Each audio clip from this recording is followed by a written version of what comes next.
Please don't leave the stage. Please stay on the stage. Thank you very much. Professor Joshua Eisenmann, University of Southern California, USA.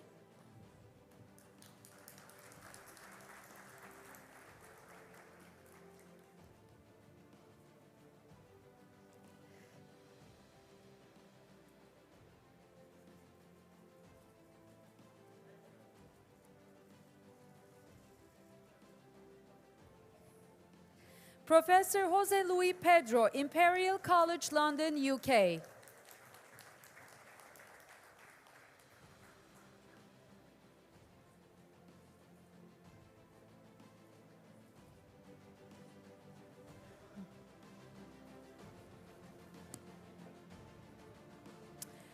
Professor Dorotho Schäfer, German Institute for Economic Research, DIW, Berlin, Germany.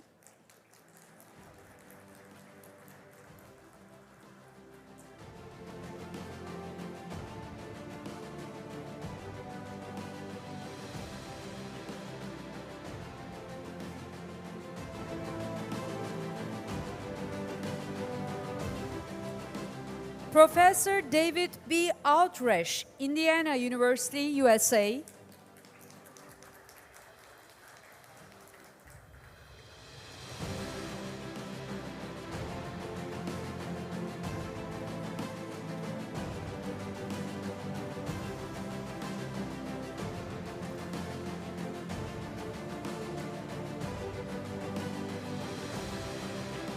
Professor Kyun Lee, Seoul National University, South Korea.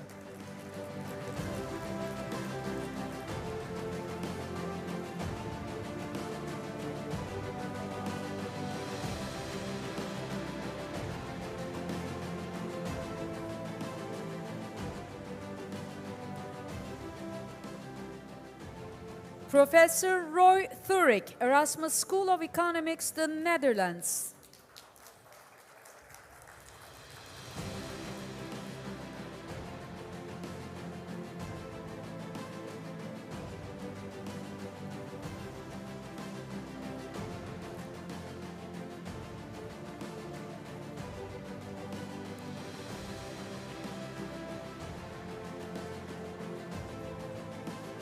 Professor Cristiano Antonelli, University of Torino, Italy.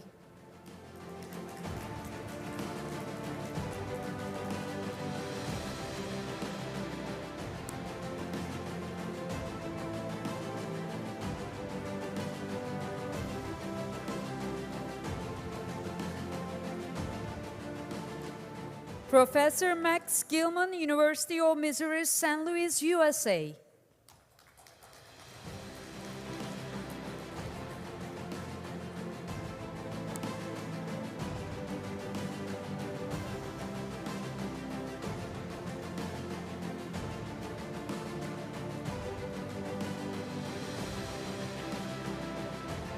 Professor Cheng Hisao, University of Southern California, USA.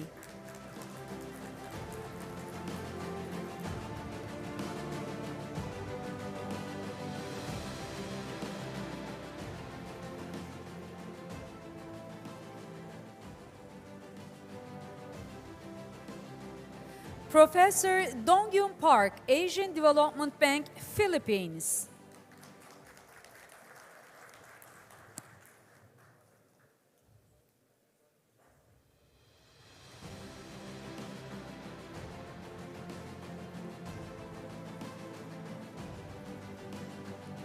Professor Sofia Vale, University Institute of Lisbon, Portugal.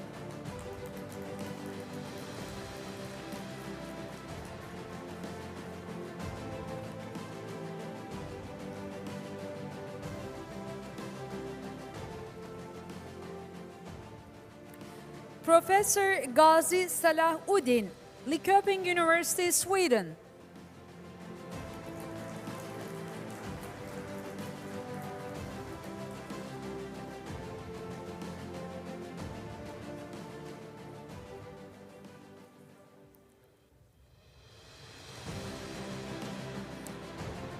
Manu Bashkaran, Centennial Asia Advisors, Singapore.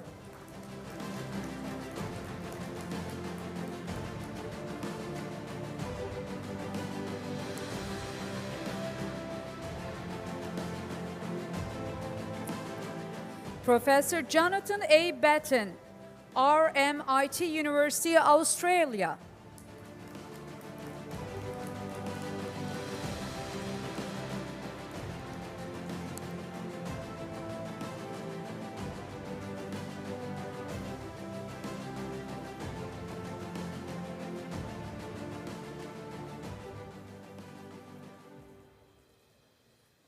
Professor Sayuri Shirayo, Keio University, Japan.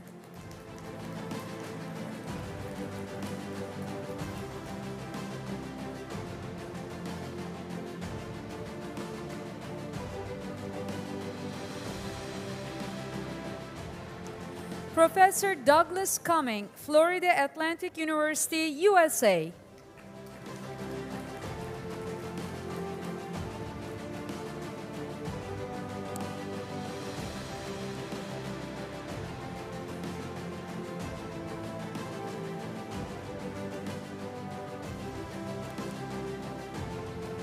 Professor M. Kabir Hassan, University of New Orleans, USA.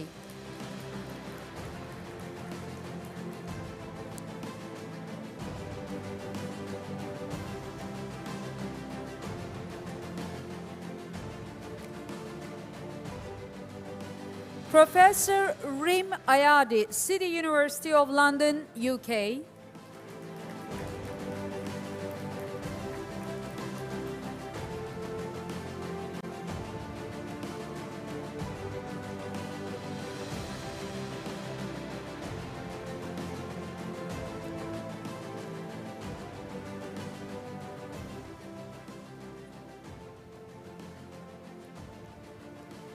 Ve zirve genel koordinatörümüz Profesör Doktor Mehmet Hüseyin Bilgin.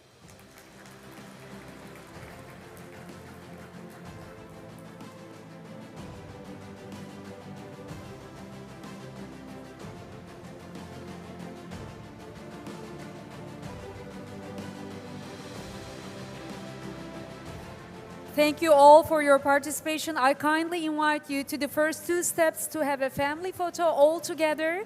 So let's have a photograph. Bütün konuklarımızı ilk iki basamağa rica ediyoruz. Bir aile fotoğrafı için.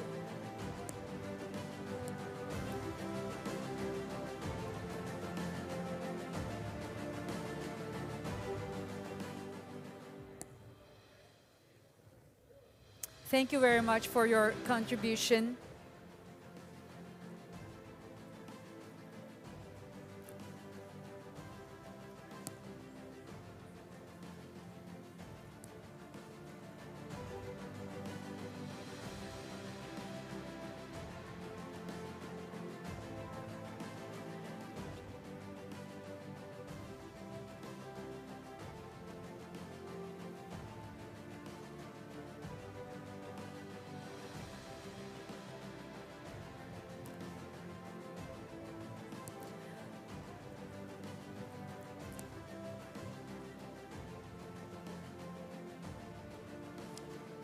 Thank you all. Thank you very much for your presence here. Evet. Değerli konuklarımız, lütfen panellerimiz başlayacak. Yerlerimizi terk etmeyelim. Zira Mart 2020'de başlayan ve hızlıca yayılan salgının etkilerini kontrol altına almak ve ekonomilerini korumak amacıyla tüm ülkeler finansal ve mali tedbirler açıkladılar. Salgının pandemiye dönüşmesiyle birlikte küresel ekonomide etkileri daha da net bir şekilde ortaya çıkmaya başladı. Ekonomik, sosyal ve toplumsal olarak oldukça zor geçen bir pandemi döneminin ardından tüm dünya yeni normali konuşuyor ve yeni normali tartışıyor. Ekonominin durma noktasına geldiği, tedarik zincirlerinin aksadığı bu dönemi yarattığı olumsuzlukları ortadan kaldırmak için alternatif modeller değerlendiriliyor. Biz de ilk panelimizde konuyu ekonomi açısından ele alarak pandemi sonrası dönemde ekonomi politikasında yeni eğilimler konusunda değerli akademisyenlerimizden ufkumuzu açacağına inandığımız görüşlerini dinleyeceğiz. Değerli görüşlerini paylaşmak üzere I would like to invite our panelists for the first session.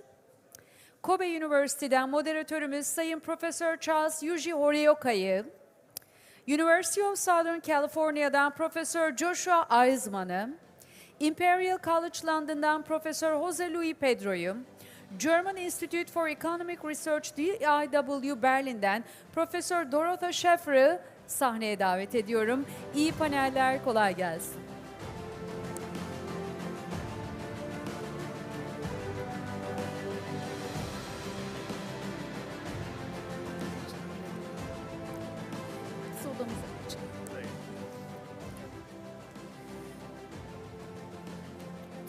Evet.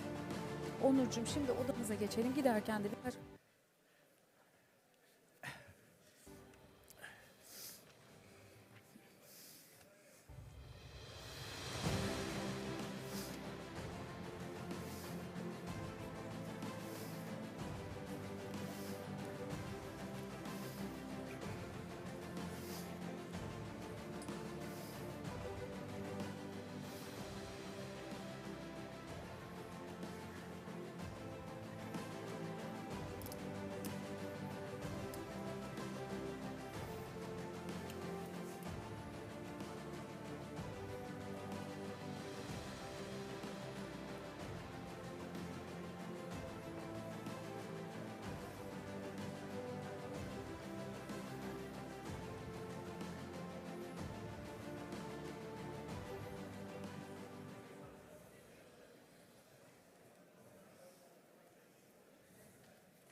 Okay, sorry. Okay.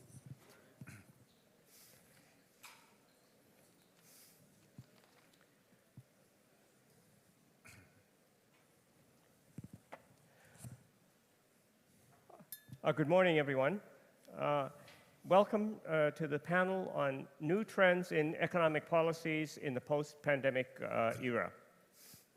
I'm Charles Yuji Horioka of Kobe University in Japan, and I will be the moderator for this opening session.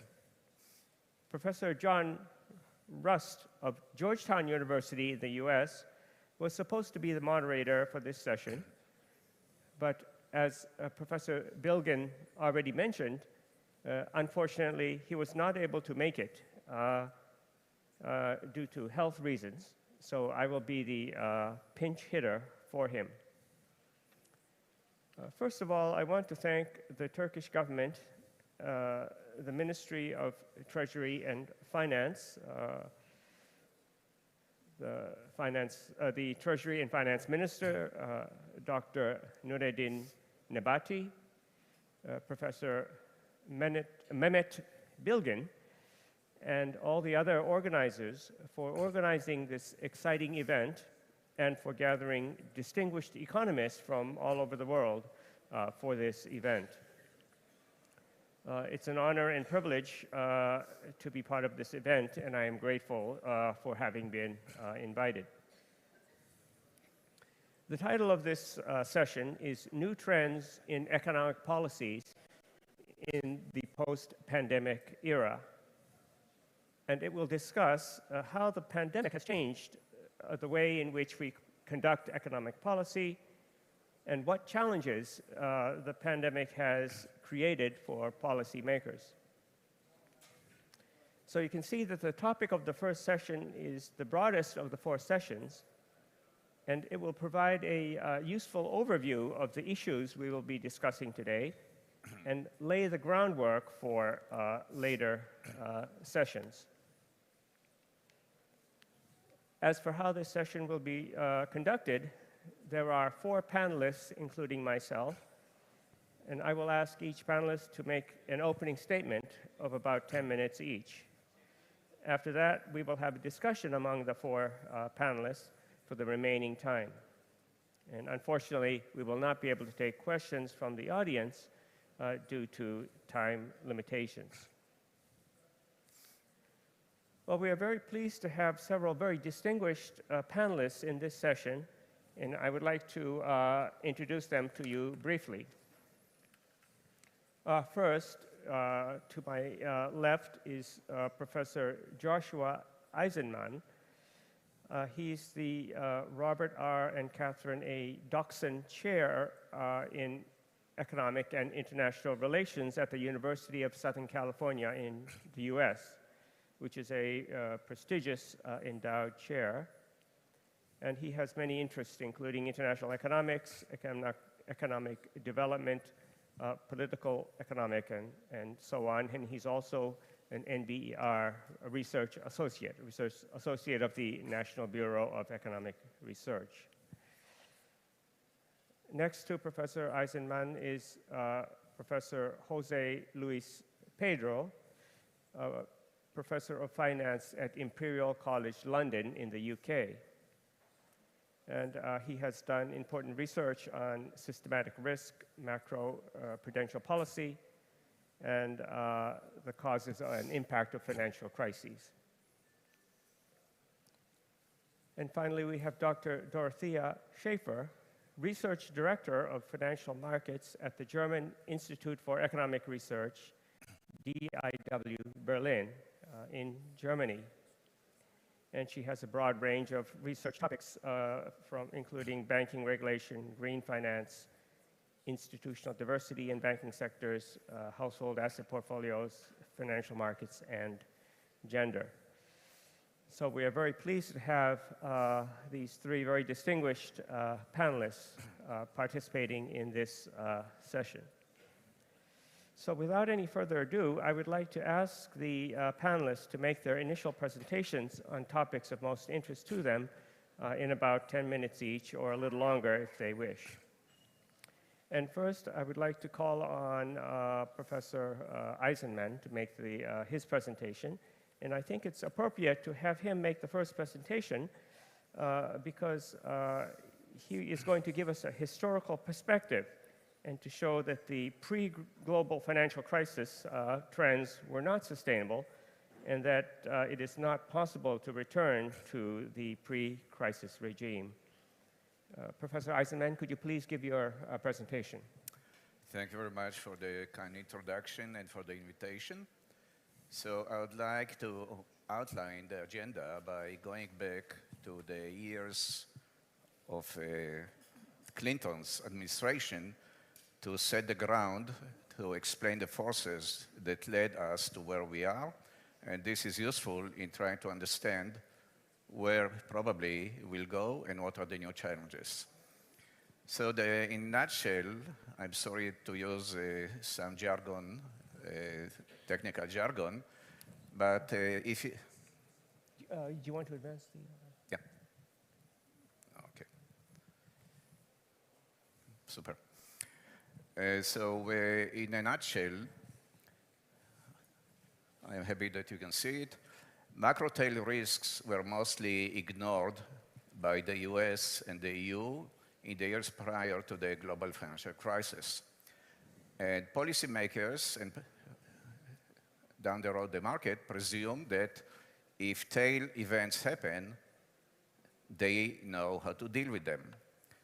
And the outcome is a chain of events that led to the global financial crisis, the euro crisis, and 15 years of what L.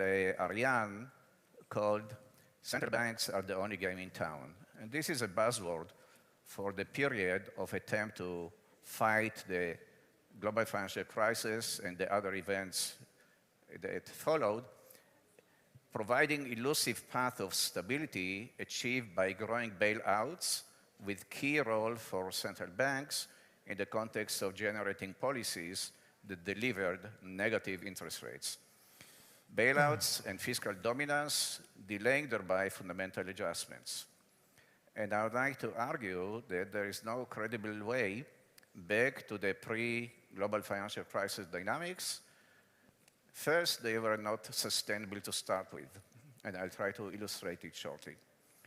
Second, the history of the past decades led us to a debt overhang to GDP that is by now 2.5 today, and this is the aggregate debt over the aggregate GDP. It used to be, going back to 1971, and this debt overhang is one of the biggest challenges facing collectively all of us. This debt overhang was sustainable under the QE policies because it's rather easy to recycle the debt when the interest rates, especially the real interest rate, but in fair share of countries also the nominal interest rate, are or were negative. But this period is over due to all the dynamics that were revealed in the past year, 2 years, and the like. So theory suggests, and past experience, that we should expect deleveraging, fragility, and crisis. And the needed adjustment are more challenging than the global recovery from the Second War, or the adjustment. Yeah, okay. Then the adjustment to work as disinflation. So let me turn now to a, oops, I'm challenged by the clicker. Oops. So the economic instability and declining shares of middle class led to political instability, nativism, resistance to hyperglobalization, and to immigration. And this is the new normal that we should live with. As the global population more than tripled from the end of the Second War, more countries confront accelerated aging before reaching affluence. A more volatile and hotter climate and other tragedies of the commons challenges will generate regional instability, tensions, and potentially proxy wars and wars. So let me illustrate this by running quickly through the sequence. During the administration of Clinton's second term, the prevalent view, at least in the US, and I believe also in the OECD countries, was that US macro policies delivered the great moderation, that the US financial liberalization process of the previous decades contributed to the US solid growth performance with positive spillovers to the global economy. Commentators expected that globalization led by the US policies to be sustainable, and the key is that at that time we believed at the OECD that it is a win-win for OECD, emerging China, and emerging markets. The euro arrived at about 2000, and within 5 years it gained market credibility. Around that time, Alan Greenspan asserted that the euro could trade equally or become even more important than the US in the dollar in the future, and Professors Chins and Frankel supported this view. And part of this wave of optimism around that time, Professor Lucas stated in his presidential address in 2003 that macroeconomics' central problem of depression prevention has been solved for all practical purposes. Alan Greenspan assured us that while bubbles are impossible to detect in advance, they are rather easier to clean after. And then he attributed great moderation to the new brand of central banking, and he promised also that as we move to the new century, market stabilizing regulatory forces will know how to deal with the coming challenges, and they will replace cumbersome regulations. So in a way, he negated the importance of moral hazard and agency issues, believing that the private sector knows how to deal with this. There are several dissenting views. Professor Rajan, in his 2005 Jackson Hole paper, at that time he was the chief economist of the IMF, looked more carefully and he concluded otherwise. He identified hidden fragility, and in this context, the prediction that he had is that as a result of under-regulated leverage growth of the past decades, financial liberalization induced head I win, tail I'll break even, and taxpayers loses.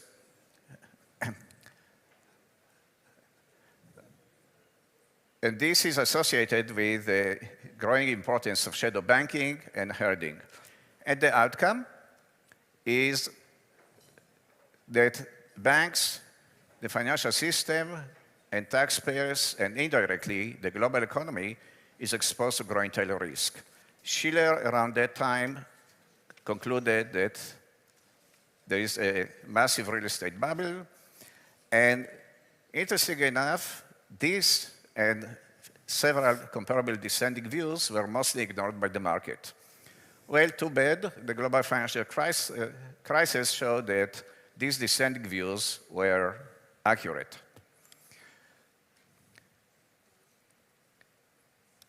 So let me discuss briefly several examples that are related to trying to explain what's going on. So let me point out that if you are looking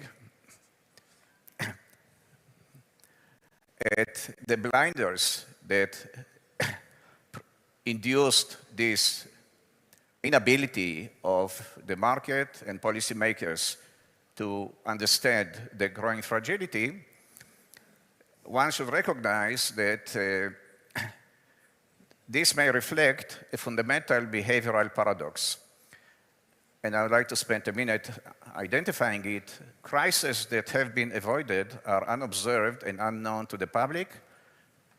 Therefore, no credit is given for policymakers that are preventing crises. And a painful outcome of this paradox is that policymakers, markets, and the public learn more from crisis than from preventing crisis.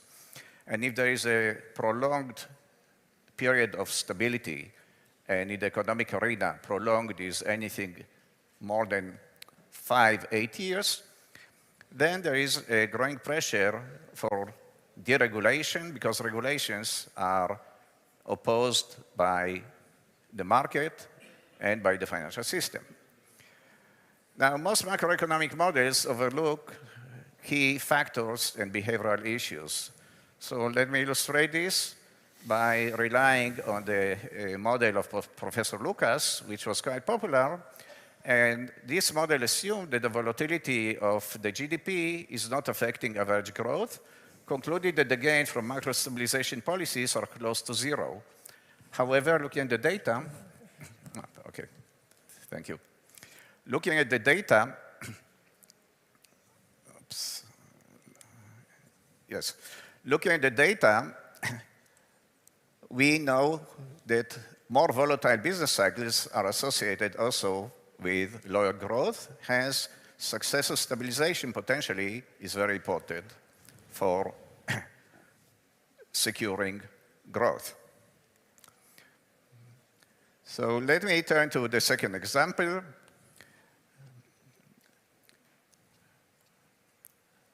Oops, I'm jumping. If you are looking at plausible long-run planning, well, it's fair to say that with life expectancy, 75 years and more, in Turkey I believe it's closer to 78, it makes sense to have horizon of planning which fits the generational market participation, roughly 50 years. And within a horizon of 50 years, tail risks are destined to happen. And there is no reason to believe that the entire structure will stay stable. So taking this approach of generational perspective, it's fair to say that the 2 or several decades before the global financial crisis were the end of the recovery to the Second War and the adjustment to entirely a new trajectory where we have 3 emerging blocs: US, the EU, and China, each commanding about 20% of the global economy, with the asymmetric feature that the dollar dominates the entire debt market and the global system. Now, these new trends reflect a change in also the global production pattern. More than 2/3 of the global GDP are services, and China produces almost 30% of the global manufacturing output. This implies that the ability of other emerging markets to use the strategy of manufacturing to support takeoff has diminishing substantially. Furthermore, the IT revolution and the diffusion of robots and other labor-saving innovations imply faster product cycle, easier scalability of production, and greater market power of leading corporations. Furthermore, deeper globalization may not be any more win-win strategy, and workers face growing income instability. Hence, a wider safety net is needed to assure the survival of the middle class, which is a key for political stability. Now, further challenges include daunting issues like dealing with aging populations, confronting global warming, weather instability, and greater political frictions associated with negative sum games. So looking forward, learning from mistakes is essential. Investing in technological solutions dealing with the UN Sustainability Development Goals will provide a brighter trajectory. Advancing coordination between the US, EU, and China is essential for the future of all of us. The 3 blocs should find a way to deal with tragedy of the common challenges. This includes, down the road, reducing the odds of proxy wars escalating to global calamities. And down the road, these blocs dominate the future, and they may have the capacity, once they are coordinating among themselves, to impose enough carrot and sticks that hopefully to encourage the rest of the globe to adjust properly. But coordination is not assured, but we hope to see much deeper coordination. Let me conclude by pointing out that looking at emerging market challenges, the trade wars triggered by America's first years and the present Ukraine war validates the need of emerging markets to put their house in order.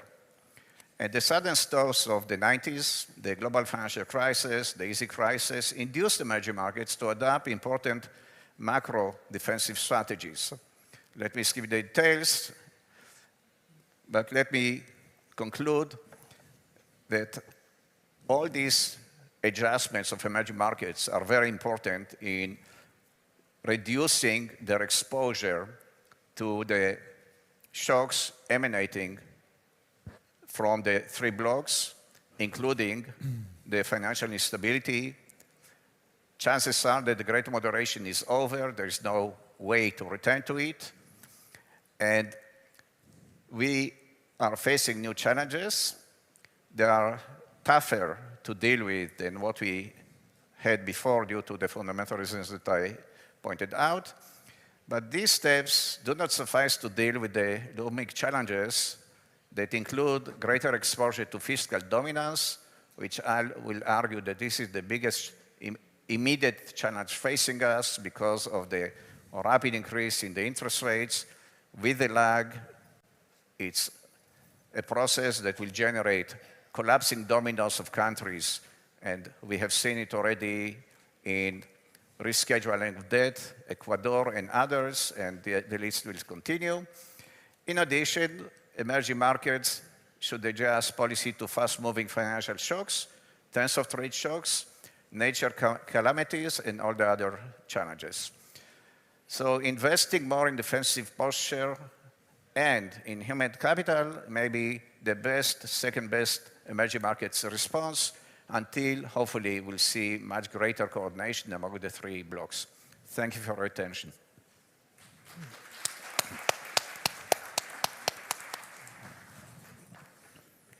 Thank you very much, Professor Eisenmann, for a very, very useful presentation, giving a historical overview of evolution of policy making during the global financial crisis, during the pandemic period, and even looking into the future and providing lessons for emerging markets such as Turkey. Thank you very much. Next, I would like to ask Professor Jose Luis Pedro of Imperial College London in the UK to make his presentation. Please go ahead. Thank you. Can I have the slides? Slides. So first of all, I would like to thank Mehmet and the organizing team. It's a great pleasure to be here. And it was super interesting, the presentation by the Minister of Economics. So basically, the panel is about new trends in economic policies in the post-pandemic period. I would love to talk about the financial crisis of 2008 and the crisis that follow. I came to Istanbul many times in the past, and I was talking about those issues. But today, I will talk only on the post-pandemic period. There is some trends, okay? So you can debate as to some of these trends or other trends. I think the most important one, the first one is the public sector involvement. So during the COVID, there was a lot of restrictions. So the government put a lot of restrictions, and in a sense, it coordinated society.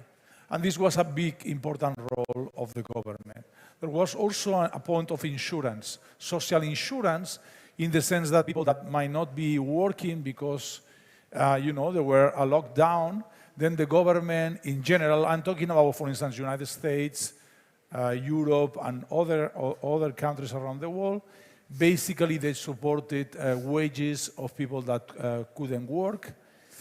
In some countries in which the fiscal position was very tight, and the public debt was very tight, and the fiscal deficit was very tight, then the government actuated via providing guarantees. So instead of just putting the money itself, because they had little fiscal capacity, they provided guarantees to the private sector, such that the private sector could lend to the economy. In other countries, like there was a direct involvement from the state-owned banks, indirectly lending to the economy. We got a big crisis, a big shock, and of course, financial, policy, both fiscal policy and monetary policy, expanded massively. And something which was new in emerging markets, and I'm working on this, there was a lot of quantitative easing. For the very first time in history, emerging markets could do quantitative easing in order to support from the monetary policy to the fiscal policy. So there was a coordination of fiscal policy. Of course, this is a world in which there was a lot of global supply chains problems. As supply chains, many people didn't go back to work. So, the supply of goods and services went down. And at the same time, after the initial part of the COVID and during part of the COVID, we had a big demand of products. And this big demand of products at the same time that supply was going down created a big inflation. Okay? But this was a shock once every 100 years, and we needed the government, both the fiscal part and the monetary policy part, to solve the problem. This is not a financial crisis, which, we used to think, not different from Lucas, that they take time to arrive, and unfortunately, they arrive too often. But in a sense, this big pandemic crisis, they come hopefully once every 100 years. Now, in 2019, before the pandemic, we already had a big, massive debt. The financial crisis of 2008 was caused by a lot of debt, especially private debt. And the solution to the COVID crisis was to increase debt, both public debt through fiscal policy and in many other countries. For instance, I'm thinking about Europe. So in the United States, there was a big increase in fiscal policy, direct fiscal policy. In Europe, in which we were a bit more constrained, then on fiscal policy, there was a direct lending from the private sector, but guaranteed by the public government. So we have those guarantees, public guarantees, outside the balance sheet. Okay. Then the other thing is, like, I will touch. So I'm very happy to take questions on all these points, but I will tackle the public sector, and then I will tackle the dollar. So in the United States, the dollar is becoming very strong, not only in Turkey, like in the UK. I'm based in the UK, in London, and partially in Barcelona. And both the euro and the pound has depreciated massively against the dollar, okay? And, like, this dollar has two components. There was inflation, a big inflation in the United States. They tightened the dollar. At the same time, whenever there is a lot of uncertainty and a kind of recession fears, then people, investors around the world, they, jump to the dollar because they think that it's a safe asset. So the dollar becomes more powerful. This implies that all the products which are, priced in dollars, like oil, etc., commodities, will increase the price and will increase the inflation around the world, and will put pressure on local central banks. At the same time, and very important in my research and in my consulting, is that this creates a big problem in a global financial cycle. Many countries around the world, they issue debt, and this debt is dominated in dollars and held by foreigners. And this also creates problems. And you don't need to use monetary policy instruments, tightening. You can resort to other policies, and there has been a lot of research on this on the last years, moving away from the orthodox policies to policies that were heterodox. Even the IMF, I remember with Michel Candestu at the end of the 2000s, that, when Malaysia put capital controls, he thought it was completely crazy.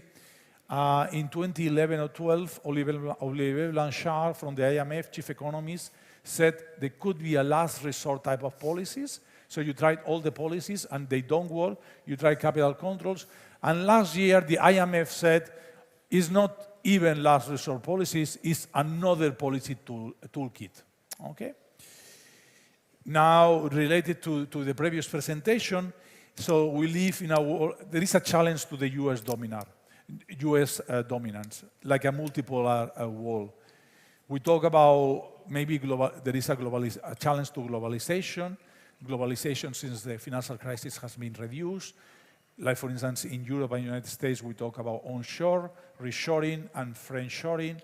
You want to have, you don't want to depend on masks from a particular country or in chips for another particular country. So you want to be more diversified, and that's another important topic.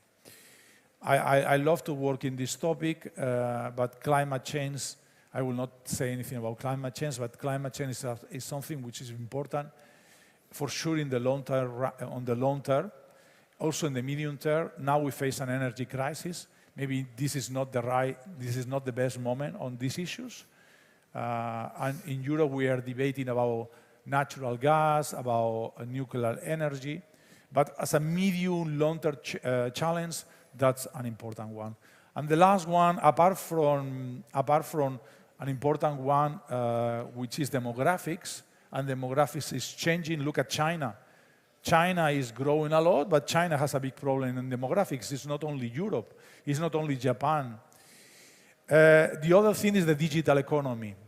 So the financial sector, which I know well, has been a big challenge from fintech, big tech, smart contracts, cryptocurrencies, stable coins, even central banks.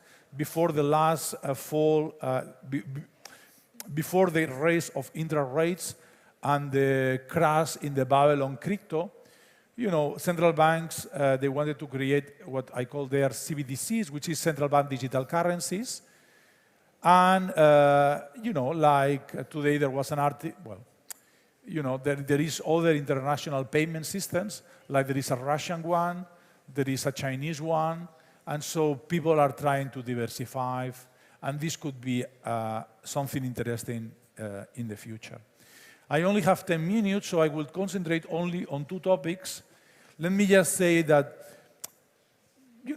coming from Europe, but I also want to talk something here, is maybe we have a new social contract in the sense that it has been shown that the public sector coordination is very important by providing insurance. Insurance means like if you cannot go to work because there is a COVID restriction, the government might be supporting you in salaries, or for instance, if energy prices are very high, there are some low-income people that might suffer, and you might start supporting those people.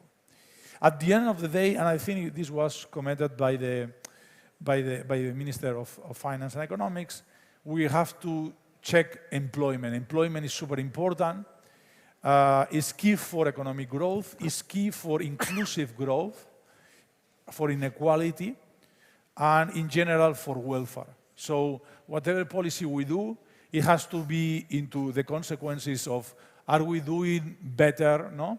And good for society, and employment is a key measure.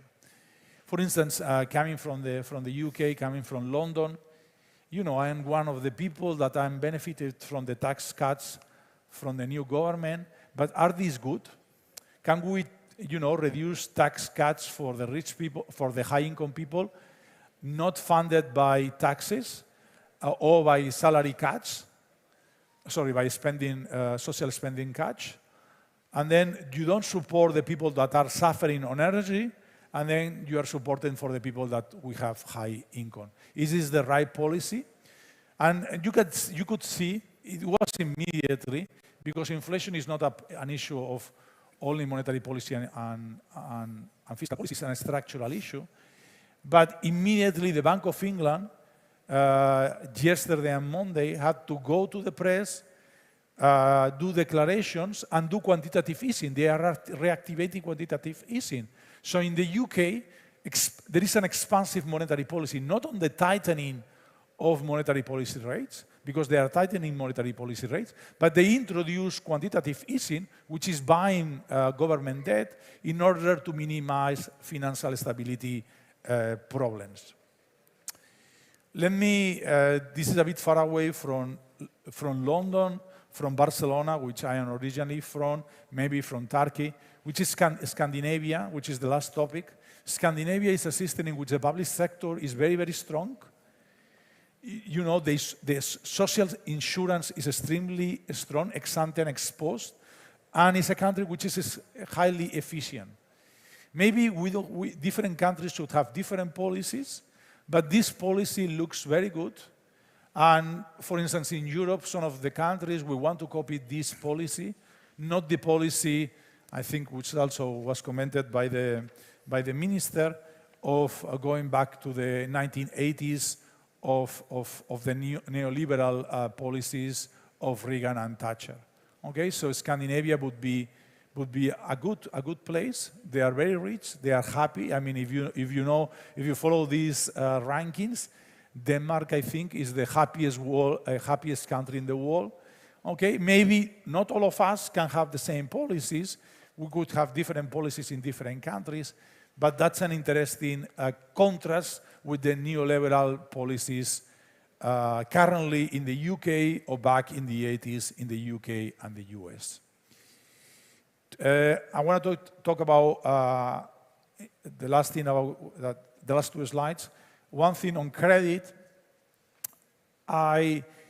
This crisis showed that the public sector involvement in credit was crucial. You can do this in 2 different ways. You can basically lend, so the private banks lend to the economy. If you have a big crisis like the COVID, private banks will not want to do that. So there is the government stepping in and providing public guarantees. What is the problem of this? which I face in Europe, and I have a couple of papers in the European Central Bank and in other places on these issues. What's the problem is? The problem is that, bankers are extremely good, but they have their own private objectives, and they might not take all the externalities. Okay, but that's good. That's good. There is another way, which is state-owned banks, and I know that Turkey is very important in state-owned banks. And in the state-owned banks is directly lending to the economy, and maybe a state-owned bank can take into consideration productivity, exports. No, there was a nice figure on the exports from Turkey in the last 2 years. You can target employment, climate inequality, inclusive growth, that a private bank might not be so keen to target because maybe shareholders, so a private bank wants to maximize shareholder value, and maybe shareholders do not take into account these externalities, and a state-owned bank can do that.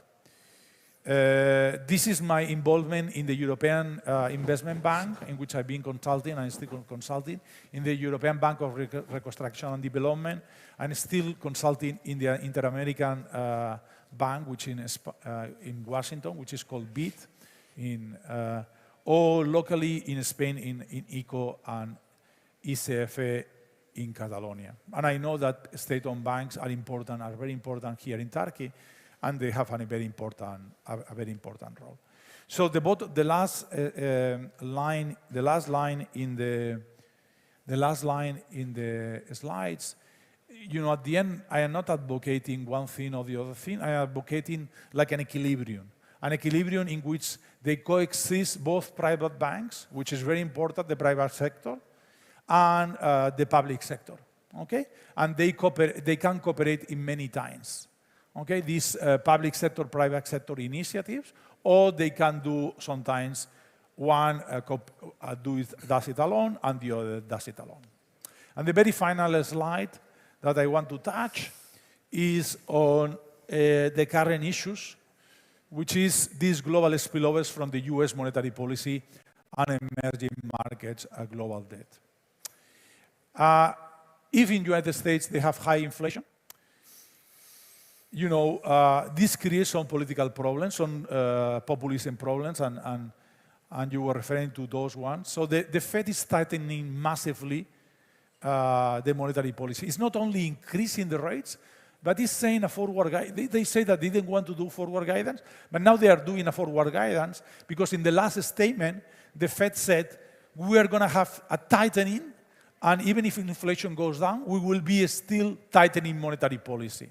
Okay, so they want to be very committed to the market. What is making this? That the US dollar goes up and the US monetary policy rates are going up. At the same time, we have a global uncertainty. There is the war, there are all these problems, fears of recession. So people look for a safe asset, and there was a French president, Valéry Giscard d'Estaing, that said that the US have this extraordinary privilege, exorbitant privilege, that everybody wants dollar. So for those two reasons, the dollar is going up. Okay? Now, we shouldn't care if this is not bringing us negative spillovers both in Europe and in emerging markets. And this is bringing negative externalities both in Europe, emerging markets, Latin America, Asia, etc. And why is that? Because despite that the US economy is relatively small, a bit more than 20% of the global GDP, in finance, in some parts of finance, they arrive to more than 80% of the finance is in dollars. And if the dollar goes up and the interest rates go up, the whole world is going to suffer. And this is especially important given the global debt, both private and public, around the world, and especially in countries in which they issue dollars and they are held by foreigners. This is an immediately negative spillover. Now, this creates a problem for the country, and it creates a problem for the central bank. I wouldn't like to be a central bank. I would like to continue consulting central banks, so I wouldn't like to be a central bank, because it's a very tough job. What do? You know, if you increase interest rates and continue with the Americans, this might create a recession, and we go back to the to the employment and the inequality and the distributional effects and the inclusive world. So there are new policies that have been developed over the last 12 years, which are so-called macroprudential policies, in which you want to mitigate some of these negative spillovers, but not resorting to increase in interest rate. And the last point that I want to say, just to conclude, is that at the end, the crucial measure is welfare of households, of society. And for that, employment, economic growth, inequality is crucial. And it seems clear that the orthodox policies of the 80s, economics have been changing. Economic theory has been changing. So we advocate more to not so orthodox policies. In fact, in the top journals right now in academia, you don't publish with the orthodox policies. So because of all these problems in the real world, you try to go to more heterodox policies, and this is a wonderful conference to learn from the Turkish experience and learn from other experiences. Thanks a lot. Thanks a lot. Thank you very much, Professor Pedro, for a very excellent presentation. You gave a useful enumeration of all the new trends that were brought about by the pandemic, and in particular, you focused on a number of particularly important issues like the role of the public sector in terms of fiscal policy, the provision of credit, and also global spillovers of US monetary policy. So thank you very much for a very useful presentation. The third presentation will be given by Dr. Dorothy Schaefer and of the German Institute for Economic Research. And I guess that I'm told that you will be talking mostly about the monetary policy and the case of Germany. So could we please have your presentation? Can I have the slides? Thank you very much for the invitation. I am glad to be here and to talk to you about European banks, Central European banks, monetary policy.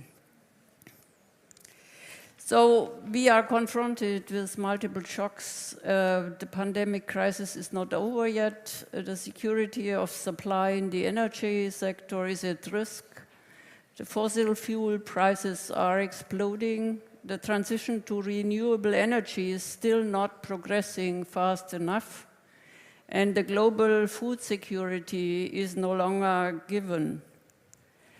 The fear of negative consequences from economic dependencies on other countries is growing. The certainties of the old days are gone. A new time, a new epoch has begun, but there are still no new certainties to take the place of the old ones. The answer to these questions of what economic options are available to countries and what effect certain economic measures will have are open. And the need for a new paradigm and economic guidance is large. Much of this will remain and will continue to have an effect long after the war has ended. In Germany and also in other countries of the Eurozone, inflation is probably the most controversial side effect of the multiple crises in terms of its economic policy assessment.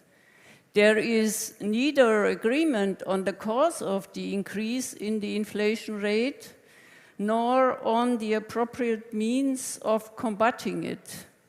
In addition, never before, when central banks started to combat inflation, their preferred instrument, the interest rate, was so low. So let's first look at the course of inflation in Germany, the Eurozone, and the European Union since the starting of the lockdowns because of the pandemic. The figure clearly shows that inflation only picked up speed at the beginning of 2021. Due to the drop in demand caused by the pandemic, the rate of price increases had previously been even in negative territory. It can also be seen that when the war began in February 2022, a short phase with constant or falling inflation rates came to an abrupt end. Since then, inflation rates have increased again. In Germany, the increase in the summer of 2022 was temporarily paused due to measures taken by the federal government, such as subsidies to the mobilization of people, the so-called 9 euro ticket, which is a train ticket valid in complete Germany for 3 months, or the fuel discount, without there having been a long-lasting trend reversal.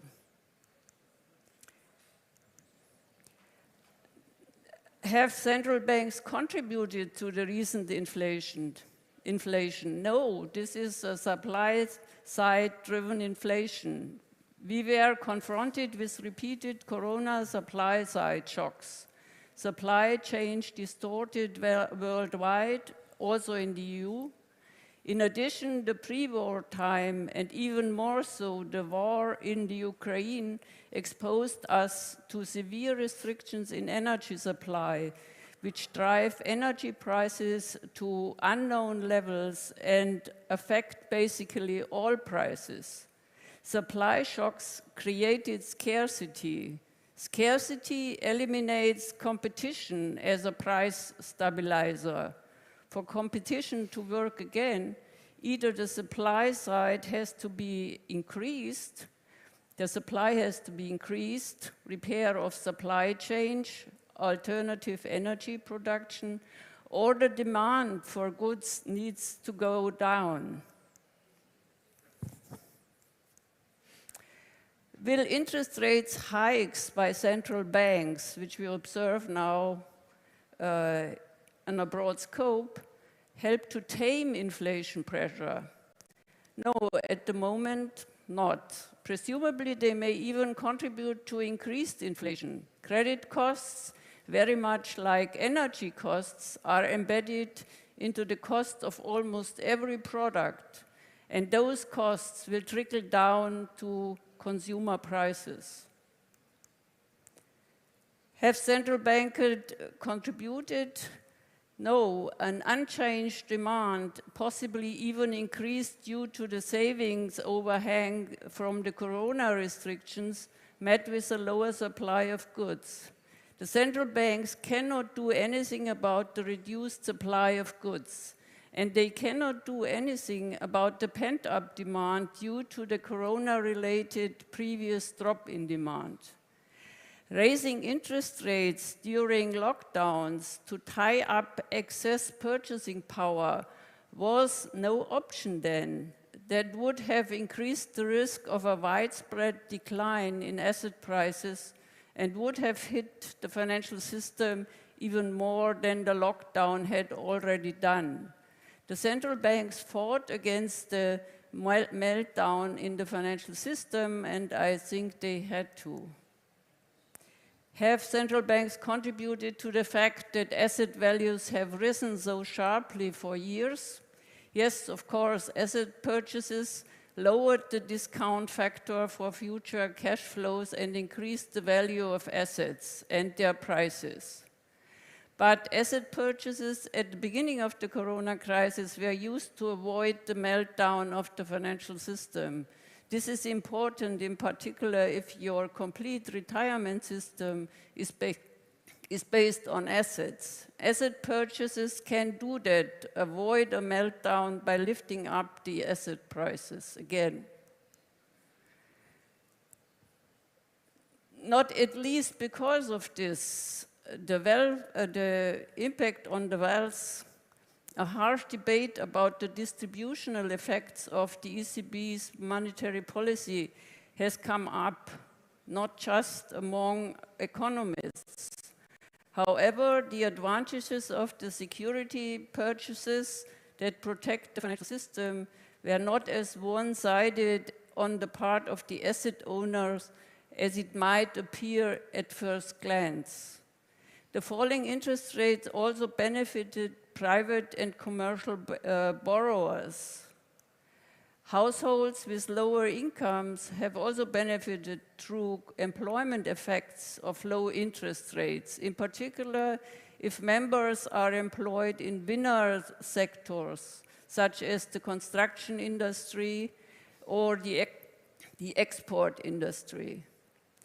The general public has benefited from the average interest rates on public debt, which have been falling for years. And finally, the interest-induced investment incentives have also improved the prospects of being able to massively advance climate protection investments in existing and new technologies. So why then the interest rate hike euphoria to tame inflation? The justification for hike was there after the German unification.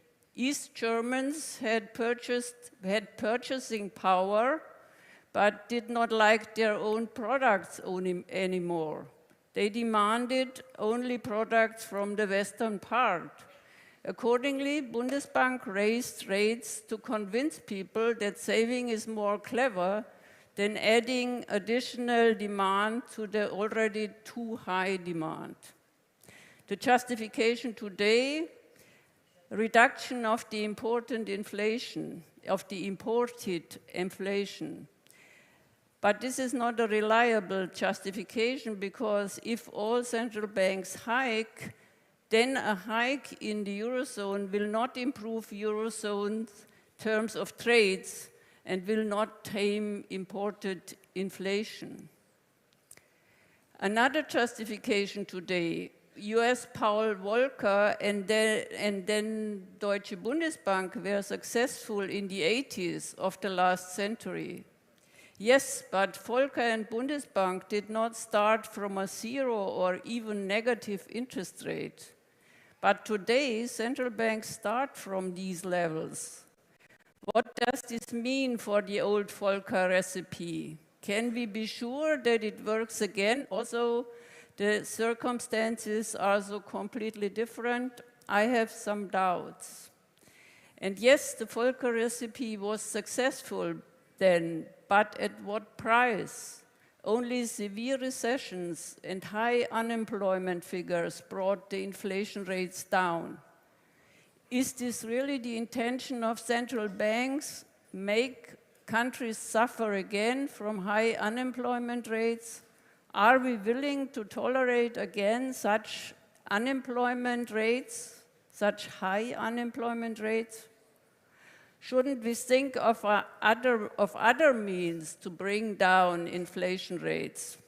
I am deeply convinced that, yes, we should think of other ways to bring down inflation rates. That's all for now. Thank you for your attention.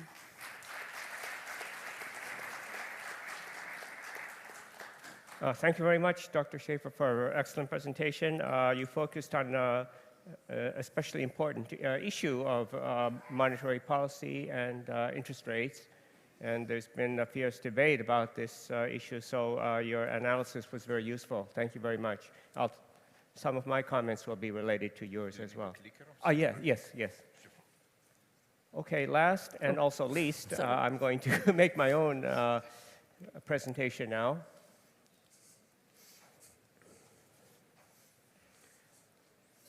Okay. I'm Charles Horioka of Kobe University, and I'm going to talk about economic policies during the pandemic period. So as you know, the COVID-19 pandemic broke out in Wuhan, China in December 2019, and it quickly spread throughout the world, and it's although it has subsided quite a bit, it is still with us to some extent after nearly 3 years. And without doubt, it's the most serious epidemic or pandemic in 100 years and has forced us to fundamentally rethink how to formulate government policy. While government policies cannot formulate, governments cannot formulate policies without first deciding what its policy objectives are and how to prioritize multiple policy objectives. And commonly pursued policy objectives during the pandemic included keeping the pandemic under control, keeping the economy strong, and keeping inflation under control. The problem is that there are always policy trade-offs among the various policy objectives, and it's almost impossible to achieve all policy objectives simultaneously. So governments have to decide which policy objectives to give priority to. Let me give you an example of some of the trade-offs. Lockdowns and restrictions, such as prohibiting people from going outside, closing down restaurants, bars, sports clubs, theaters, etc., or forcing them to close early, prohibiting foreigners from entering the country, and so on. These types of policies will help keep the pandemic under control, but will at the same time weaken the economy. So there's a trade-off between keeping the pandemic under control and keeping the economy strong.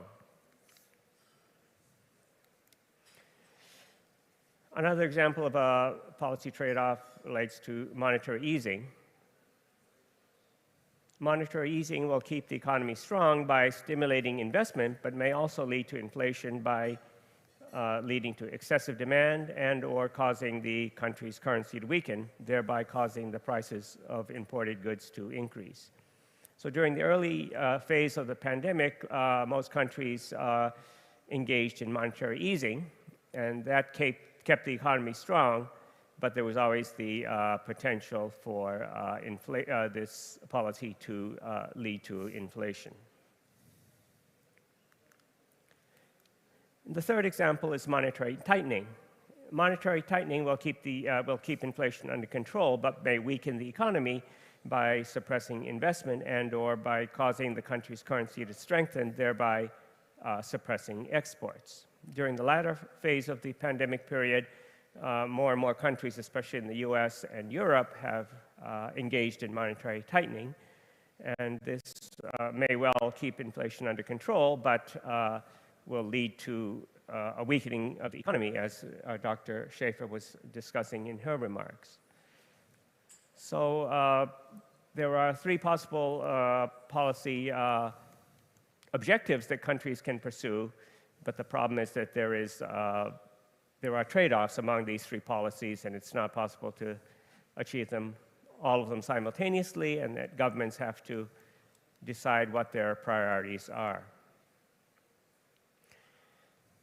Well, just, every country adopted different policies, but just to overgeneralize, during the early phase of the pandemic, inflation was still not a very serious problem in most countries, so countries tried to strike a balance between keeping the pandemic under control and keeping the economy strong. In general, the US and Europe placed relatively more emphasis on keeping the economy strong, whereas the Asian countries, especially China, placed more emphasis on keeping the pandemic under control. After the Ukrainian conflict broke out in February 2022, inflation, especially increases in the prices of fuel, food, and other commodities, started becoming a more serious problem. And in many countries, especially in the US and Europe, many countries, especially the US and Europe, started placing more emphasis on keeping inflation under control by tightening monetary policy and raising interest rates.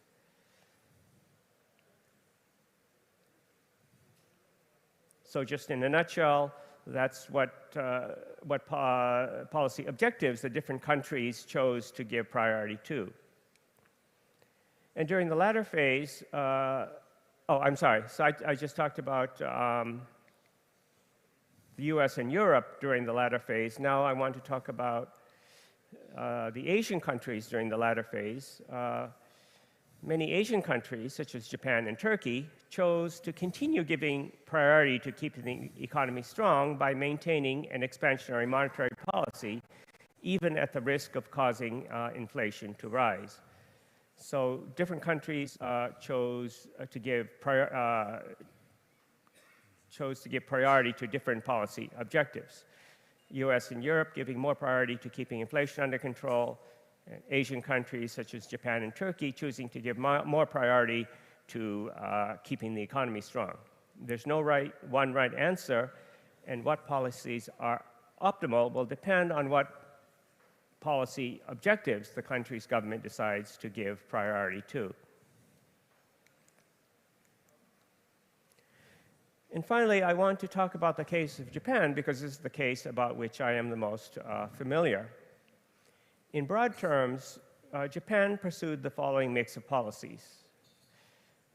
It pursued lockdowns and restrictions to keep the pandemic under control, and expansionary fiscal and monetary policies to keep the economy strong. And Japan didn't need to pursue policies to keep inflation under control because Japan's inflation rate has been very low. Has been too low, in fact, not too high, and Japan has been trying hard to raise its inflation rate. Japan has had falling prices for a couple of decades, and Japan initially set an inflation target of 0%, raised it to 1%, and raised it to 2%, but has not been able to achieve even this low target until recently.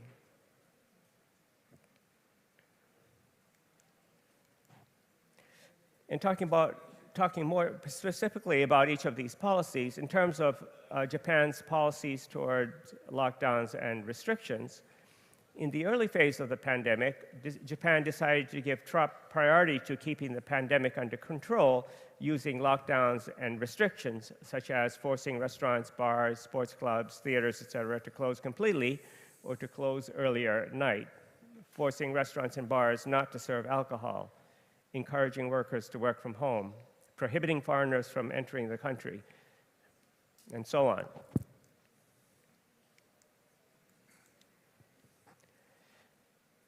But at the same time, Japan has been pursuing expansionary fiscal policies throughout the pandemic, giving subsidies and loans to households and businesses adversely affected by the pandemic, and even giving a 100,000 yen lump sum payment, slightly less than $1,000 to every Japanese resident at one point.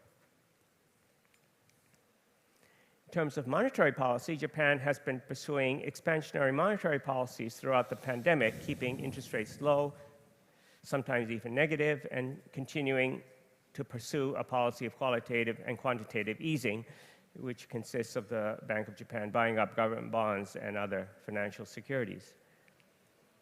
And Japan has maintained an expansionary monetary policy because of its desire to keep the economy strong, even though many other countries have been raising interest rates, even though this policy has caused the yen to weaken considerably, and even though the prices of many goods, especially fuel and food products, have started to rise.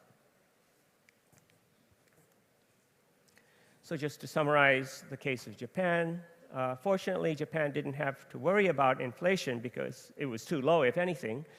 So she tried to simultaneously keep the pandemic under control and keep the economy strong, using lockdowns and restrictions to keep the pandemic under control, and using expansionary fiscal and monetary policies to keep the economy strong. So I think Japan's policies were more or less appropriate given her situation, but I feel that she may have been a bit too strict with respect to restricting the entry of foreigners and other COVID-related restrictions. During the early years of the pandemic, foreigners were almost totally banned from entering Japan, and I think that was perhaps a bit of too extreme a policy. So that's my discussion of the case of Japan in a nutshell. Looking to the future, there are many additional policy objectives on the horizon, Professor Pedro talked about some of these, such as preserving the environment, dealing with a rapidly aging population, dealing with natural disasters.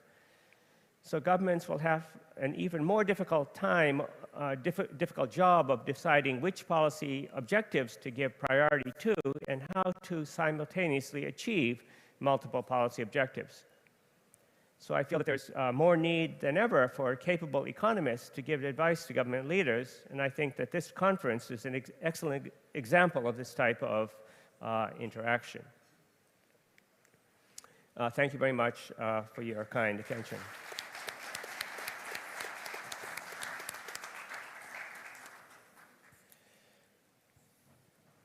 Okay, so that concludes the 4 opening presentations of the 4 panelists.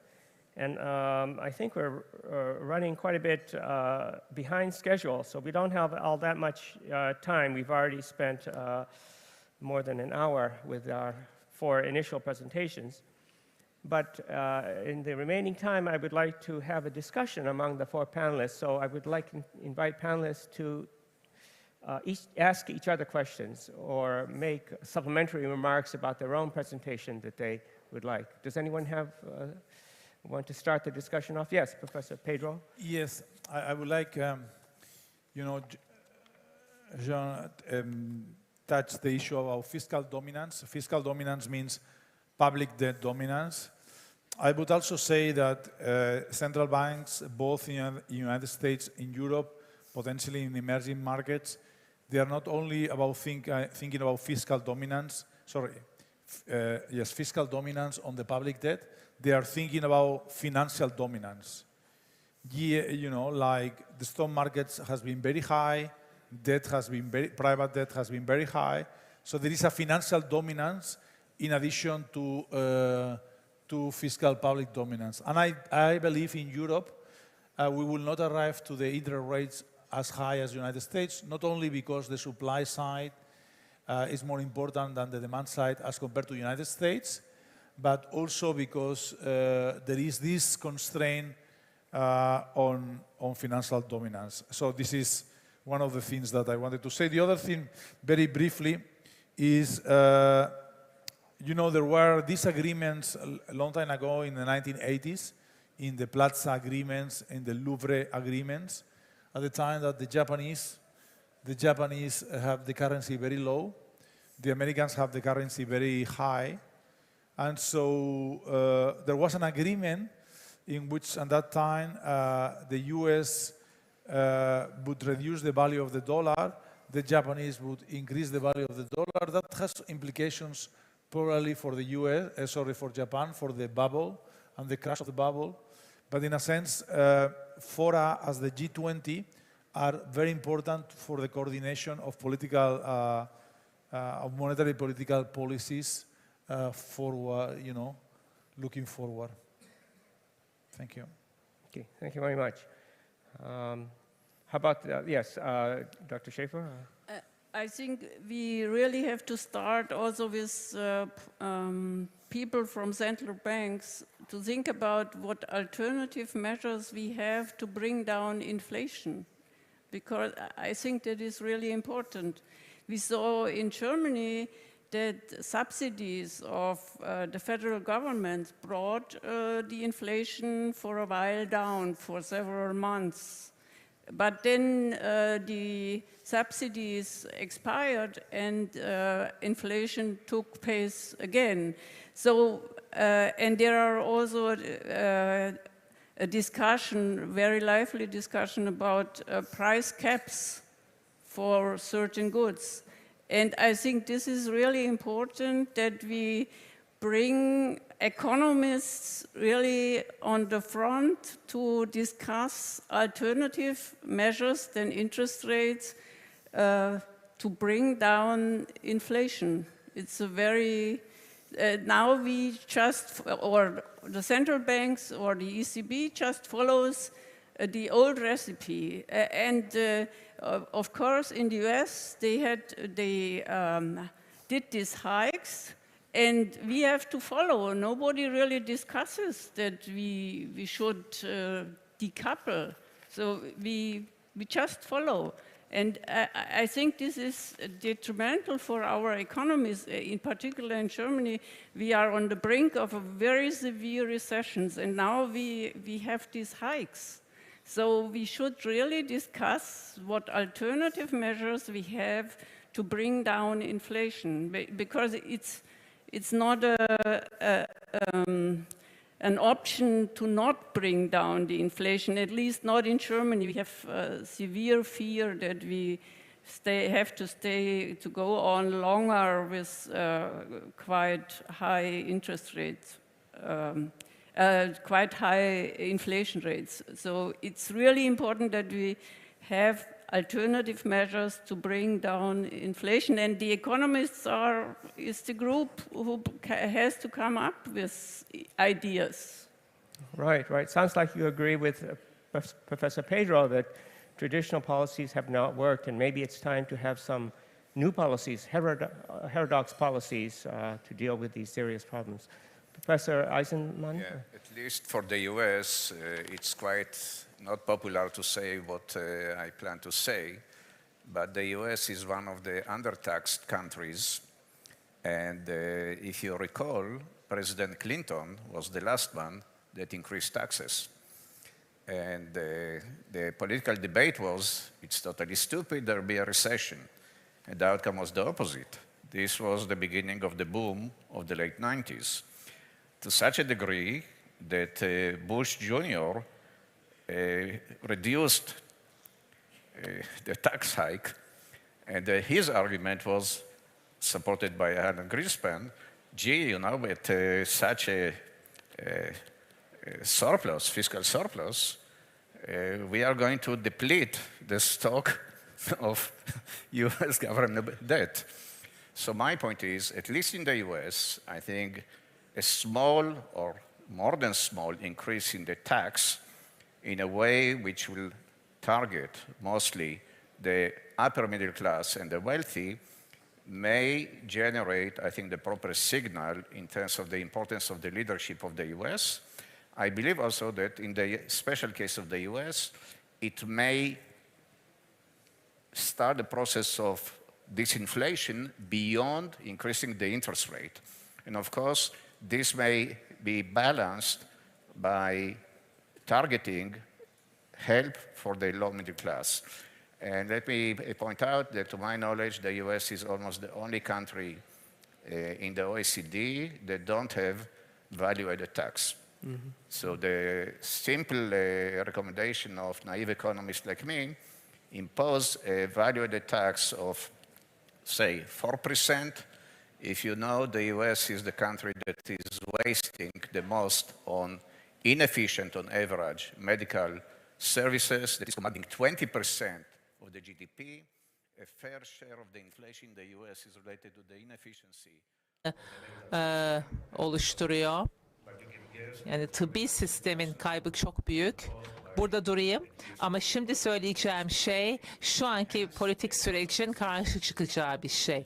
Bu konuların birçoğu birbiriyle alakalı. Bütün bu dominans, ben katılıyorum, başka dominanslarla alakalı ve umuyorum ABD süreci başlatacaktır. Şöyle bitireyim.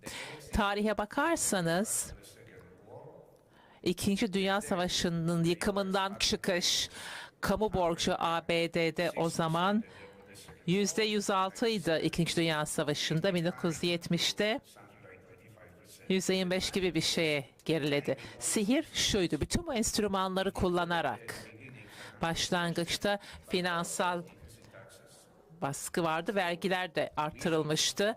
Yani daha dikkatli olarak tarihe bakmak lazım. Egzotik yeni enstrümanlar düşünmenin bir sebebi yok.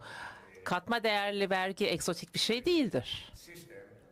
Sistem ama farkında değil bunun ve şimdiye kadar da hiç istemedi ilerlemeyi. Bazen bir kriz gerekiyor süreci başlatmak için. Belki hatırlarsınız, yeni kurumların çoğu ABD'de o zaman büyük çöküşün sonucu olarak çıktı. Büyük bir çöküş istemiyorum ama korkuyorum ki daha fazla baskı olmazsa bu şu anki fiyaskodan çıkmak zorlaşacak. Teşekkürler. Profesör, size katılıyorum tamamen ve hakikaten önerinizi de çok sevdim. Heterodoks parasal politikalar. Belki parasal politikalarda biraz bir şey yapmak yetecektir. Köşeyi dönmek için. Ve sadece konvansiyonel parasal politikalara güvenmemeliyiz. Ama bir şey var sormak istediğim, değişik bir konu var. Buna değindiniz sunumunuzda. Yakın tarihte kriz artı kriz. Hep global böyle finansal krizler yaşıyoruz. Pandemi, Ukrayna krizi. Ve mümkün olmuyor bu krizleri önden de görmek. Siz sanki ülkelerin savunucu, proaktif politikalar yapmasını istiyorsunuz. Bu tarz gelecekteki krizlere hazırlanmak için biraz detaylandırır mısınız bunu? Ne tarz savunucu politikalar alabilir ülkeler? Şimdi mevcut bir örnekten başlamak istiyorum zaten. Sizin de coğrafyanıza yakın bir yerden bahsedeceğim. Güney Kore. İlginç politikalar uyguluyor Güney Kore. Hatırlarsanız Güney Kore son derece travmatik bir şoktan geçti 1970'lerin kriziyle ve onların tepkisi ne oldu? Yol içerisinde yani zaman içerisinde ilginç bir yol izlediler. Çeşitlendirdiler. Dış fonlara yönelik bağımlılıklarını ve böylelikle Kore borsası ilginç bir yatırım fırsatı olarak ortaya çıktı küresel ekonomide. OECD ülkeleri de dahil. Hakikaten ilginç bir yöntem aslında. Yani dış borçlara bağlanmaktan kurtularak yerli para birimiyle işlem yapmak ve böylelikle son derece yüksek bir dolar ayarlamasıyla birlikte yapıyorsunuz ki zaten küresel finans krizinde öngörülebilir bir şeydi bu. Ancak doların şu anda neler değer kazandığını kimse bilmiyor. Bir de şöyle bir cazibe artışı mümkün olabilir. Yerel para biriminden para birimi cinsinden borcu düşündüğümüz zaman Güney Kore bu noktada da adım attı. Nihai olarak bazı ülkeler daha da fazla savunmacı egemen varlık fonlarını devreye alabilirler. Ve aynı zamanda dış borçla birlikte ülkenizin konumu net dış varlıklarla iyileşir. Böylelikle doların değer kazanmasından negatif olarak etkilenmezsiniz. Bu da tabii ki hoş bir durum olmayacaktır zaten ama bunu da tabii ki Japonya'da yaşlanma sorunuyla farklı bir manzara ortaya koyuyor. Tabii ki yine şimdiye kadar son derece faydalı bir politika uyguladılar. Aslında şu anda Japonya'da gayri safi yurt içi hasıla büyümesinden bahsedilmiyor. İşçi başına gayri safi yurt içi hasıla büyümesinden bahsediliyor Japonya'da. Yani geçmiş yıllardaki yatırım ki burada şunu da göz önünde bulundurmamız gerekiyor. Kendinizi hazırlamanız lazım. Nüfusun yaşlanmasına. Bu 10 ila 20 yıl alabilir ama bunun için de bir siyasi sistem ve ekonomik kılavuzluğuna ihtiyacınız var. Bu da ülkeyi belli bir yöne yöneltecektir. Tabii Japonya ve Kore son derece önemli örnekler olarak karşımıza çıkıyor. Daha fazla çaba göstermek mümkün ama bir yol bulmamız lazım. Yani ufkumuzu, gelecek ufkumuzu planlamamız lazım. Örneğin mesela ABD'de 5 yıl öngörülür. Ancak biz bu planları kuşak ufkuyla, kuşak geleceğiyle de uyarlamamız lazım. Bu da yılları alır. Biz ekonomiler olarak kısa dönemli planlara takılıp kalıyoruz. Ancak ekonomistlerin, politika yapıcıların piyasaya yönelik kısa dikkat süreyle birlikte bir sorun da karşımıza çıkıyor. Tabii hepimizin aslında eski hatalardan çıkaracağı dersler var. Çok teşekkürler. Müthiş önerilerde bulundunuz. Sayın Pedro, olabildiğince kısa tutarsanız. Tabii birazcık daha karmaşıklaştırayım. Tabii ekonomi son derece karmaşık bir konu. Öyle olmasaydı zaten burada olmazdık, öyle değil mi? Bu meseleleri tartışmazdık. 1970-80'lerdeki kriz, sizin de dediğiniz gibi kısa süreli yabancı para biriminden borçlanmayla alakalıydı. Bu dönemde aslında sistemlerin değiştiğini görüyoruz belli başlı ülkelerde. ABD rezervlerini biriktirdiler ve gayrimenkul balonunu düşündüğümüz zaman 2008'deki ABD'de, ki oradaki finans krizinin sebebi gayrimenkul balonudur. Tabii regülasyon vesaire gibi farklı etkenler de söz konusuydu ve tabii ki bütün dünyada çok büyük bir sorun ortaya çıktı bunun şekilde. Şimdi ben daha çok makrofinanstayım. Yani bütün bu küresel etkenleri düşünmeniz lazım. Riskleri de küresel olarak düşünmeniz lazım. Tabii Kore gerçekten makro politikaları hakikaten önemli ölçüde uyguladı. Türkiye'de de biliyorum farklı politikalar uygulanıyor makro ekonomik seviyede. Bu da alternatif bir politika olarak karşımıza çıkıyor. Daha az sarsıntılara yol açabilecek, dış sarsıntılara yol açabilecek performanslar. Zamanımızı aştık. Burada oturumumuzu biriktirmemiz gerekiyor. Gerçekten çok faydalı bir oturum olduğunu düşünüyorum. Gerçekten son derece önemli ilerleme kaydettiğimizi düşünüyorum. Pandemi ekonomi politikaları nasıl etkiledi? Bundan bahsettik. Panelistlerimize teşekkür etmek istiyorum. Sayın Eisenmann, Pedro ve Schaeffer'e teşekkür etmek isterim. Hem katılımları hem de bu oturuma değerli katkıları için. Aynı zamanda Sayın Profesör John Rust'a da teşekkür etmek isterim, Georgetown Üniversitesi'nden. Kendisi bu oturumda olacaktı, nihai olarak katılamadı. Ancak bu oturumu planlarken son derece iyi bir iş çıkardı. Pek çok yazışmamız oldu gerçekten. Ona da son derece müteşekkir olduğumu ifade etmek isterim. Çok teşekkürler. Bizi sunduğunuz için teşekkürler. Akademisyenlerimize katılımları için çok teşekkür ediyoruz. We are grateful for your participation. It was honor to have you here. Thank you very much. Değerli konuklarımızla ikinci panelimize geçmeden önce 15 dakikalık kahve molası veriyoruz. Bir sonraki panelde görüşmek dileğiyle.